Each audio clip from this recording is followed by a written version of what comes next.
Assalamualaikum warahmatullahi wabarakatuh. Ketemu lagi dengan saya Roni Nirkoi, penyiar radio Gembredek.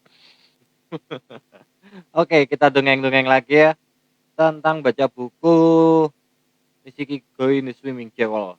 Kita sudah sampai bab 5 subbab kedua ya. Oke, sebelum itu saya spill dulu ya. Ini jersey, ini kaosnya. Ini Kademangan education show yang pertama ya, yang ini tahun berapa ya, tahun 2024. Oke, jadi ini show edukasi dari Semuneka pertama, itu buat mengedukasi jurusan perikanan yang ada di sana. Oke, dan buat latihan bagi petani-petani yang ada di Blitar ya. Semuneka Kademangan ini Blitar ya. Oke. Bagi yang SMA-nya ada jurusan perikanan, kalau mau bikin show silakan studi banding di Semuneka Kademangan. Oke. Semoga semakin banyak koi show di tanah air ini. Karena dengan adanya koi show itu koi jadi kompetitif. Ada persaingan untuk lebih baik, lebih bagus, membuat koi lebih bagus di petaninya seperti itu, di penghobinya akan menjadi lebih tertantang untuk punya koi lebih bagus gitu ya. Ya. Kalau nggak ada show ya begini-begini sepi. Oke, hujan-hujan begini ya di Blitar ya. Oke, salam buat semuanya penonton dan koi lover. Mau walaupun yang live apa yang lihat pra live ya, setelah live-nya. Kita mulai. Bismillahirrahmanirrahim. Bismillahirrahmanirrahim. Cepet-cepet toh. Dari penetasan, anakan sampai seleksi benih. Nah, jika suhu air sekitar 25 derajat Celcius, penetasan telur yang telah dibuai dimulai pada hari ketiga. Sedangkan kalau suhu sekitar 20 derajat Celcius, maka telur mulai menetas setelah hari keempat.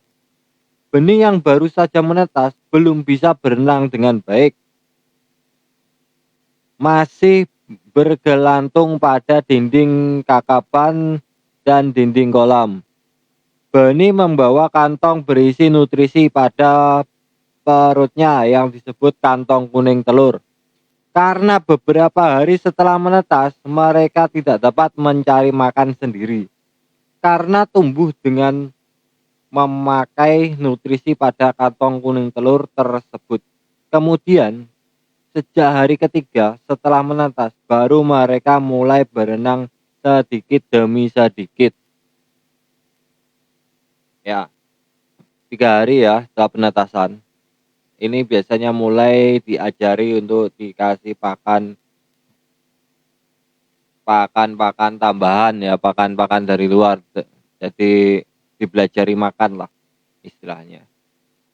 Tepat pada saat itulah kesempatan terbaik untuk memindahkan benih dari kolam pemijahan ke kolam perawatan benih. Oh, jadi itu ya 3 hari ya.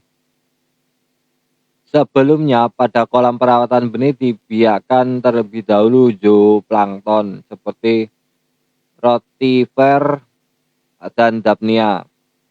Anda dapat mengamati benih koi yang panjangnya belum mencapai 1 cm yang dilepaskan di kolam perawatan benih ini berkembang menjadi besar dengan sangat cepat dari hari ke hari sambil mengkonsumsi pakan alami tersebut. Hampir semua pakan alami akan habis dikonsumsi dalam waktu sekitar 1-2 minggu. Maka tiba saatnya memberi makan pakan buatan. Makanan buatan ini umumnya memakai pakan perdana berupa bubuk yang dikembangkan khusus benih. Pada periode ini, Sedapat mungkin pakan buatan diberikan dengan frekuensi sesering mungkin dan harus dengan efisien. Dengan demikian akan mencegah tidak meratanya pertumbuhan benih. Bahkan ada peternak yang memberi makan benih sampai 4-5 kali sehari. Setelah 20-30 hari sejak dilepaskan di kolam perawatan benih, mulai muncul corak pada badan benih yang tadinya masih bening, corak kuning dan pigmen hitam mulai muncul pada kohaku sekitar 25-30 hari kemudian, sedangkan pada Taiso Sansoku sekitar 20-25 hari kemudian. Oke. Anehnya pada turunan Showa Sansoku dan Utsurimono, benih terlahir dengan Shirako.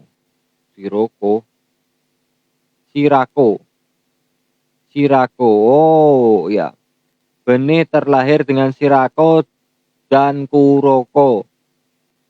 Shirako itu albino, Kuroko itu yang hitam. Kalau biasanya peternak bilangnya benih merah sama hitam ya.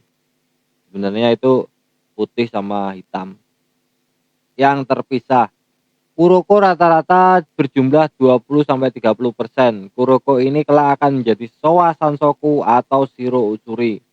Karena Shirako tidak memiliki potensi untuk menjadi koi yang unggul, maka umumnya segera setelah menetas hanya Kuroko saja yang diseleksi dan dilepaskan di kolam perawatan benih.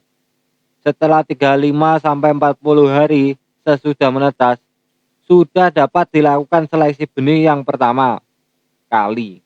Pada benih kohaku, kebanyakan benih yang seluruh tubuhnya berwarna merah disebut akabo, dan yang seluruh tubuhnya berwarna putih disebut shirobo.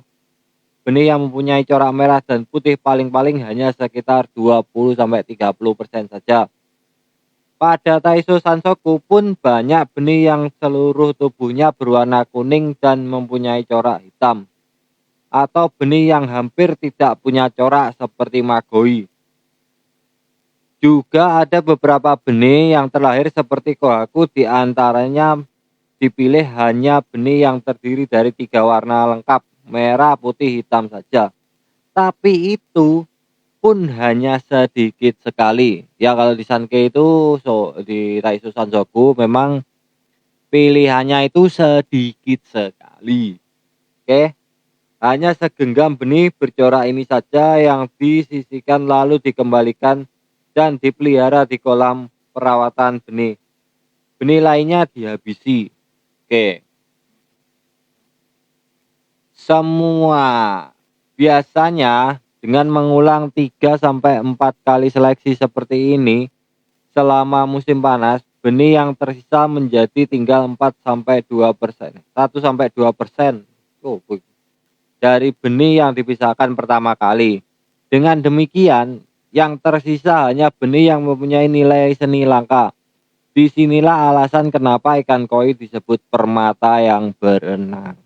Oke, karena proses seleksinya itu sangat ketat ya, dari kecil hingga besar itu, maka inilah kenapa dinamakan the swimming jewel, permata yang berenang. Oke. Apakah sortiran itu jelek? Belum tentu. Jadi dalam menyeleksi ikan itu bisa jadi dipilih yang hanya yang gimana sih ngomongnya? Dipilih sesuai dengan keinginan dari si cooler. Oke? Si cooler. Jadi arahnya mau gimana? Mau cari yang gimana? Itu ya sesuai keinginannya coolernya ya. Kalau mau yang pakem aja, ori pakem, bisa dipilih yang itu aja. Ada yang milih kayak gitu, ada yang bahan, ada macam-macam ya. itulah seleksi koi. Jadi ini menambah wawasan aja, ini sepengetahuan saya ya. Jadi kalau untuk grading-grading grade A menurut saya belum tentu grade A menurut si si B, si C kayak gitu ya. Karena itu tadi ada adalah nilai seni, seninya sendiri-sendiri sesuai dengan kesukaan. Oke, itulah menariknya koi. Oke, sekian saja untuk live pada malam hari ini. Kita lanjutkan baca buku dan sharing tentang sepengetahuan saya aja. Oke, terima kasih sudah menonton. Jangan lupa kirim bintang. Assalamualaikum warahmatullahi wabarakatuh.